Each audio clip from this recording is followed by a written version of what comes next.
So what do you do if you receive an order where you're actually losing money? Or what do you do when you get an item that's now out of stock on your supplier's website? Now, if you get an order for an out of stock item, here are some solutions to protect your seller metrics, potentially make more money, obviously, and keep your buyers happy. The first thing that you want to try is to request that the buyer cancels the actual order, right?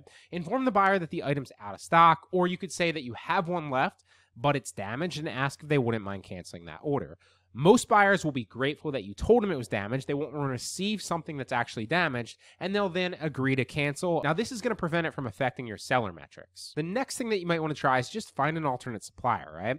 So if an item's out of stock, just try to find it on a different website like eBay, Walmart, Amazon, or even try to Google it. Often the same product is listed on multiple different platforms and you can find it elsewhere. Now, if that doesn't work, then try to reverse source it by searching keywords in the title, keywords in the actual product description, or even reverse image searching the product pictures to find it that way. If all else fails, then one of the things that you could try is marking it fake shipped, right? So you can use Track Taco tracking numbers to mark the item shipped in the order. Just make sure to note of this in your spreadsheet when you're tracking your orders. Now, I simply like to highlight that row in my orders in blue so I immediately know that when I'm re-looking at it later, because obviously that buyer has complained, I immediately know and I can issue them a full refund and apologize knowing that it was my mistake. Don't abuse this though, because this should be the second to last option, which is followed only by actually canceling the order. So if an item is out of stock and you can't find it elsewhere, you can cancel the order if it doesn't significantly affect your metrics. So keep your cancellation rate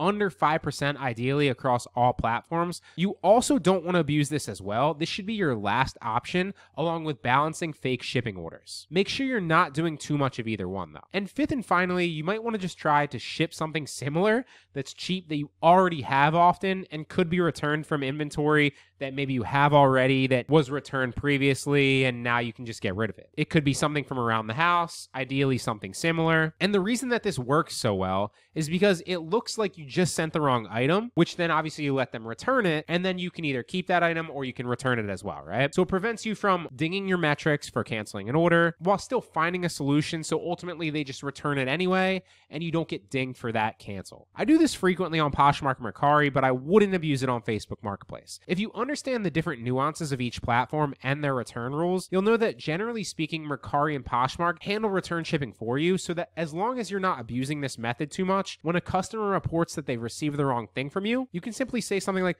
"Oh, I'm so sorry, I usually carry two things that are very similar, and it looks like I shipped you the wrong one by accident. I apologize for the misunderstanding.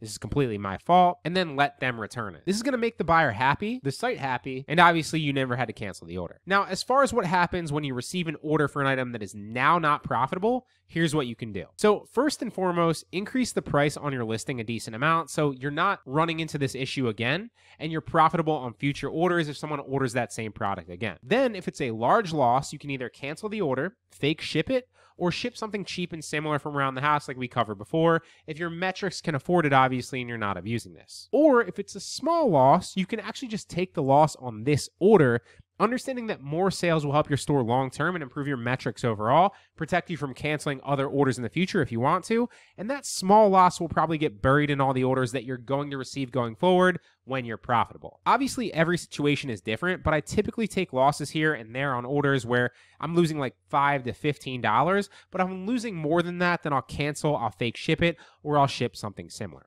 But you can decide yourself what you're comfortable with. But that's just what works for me, so I hope it helps.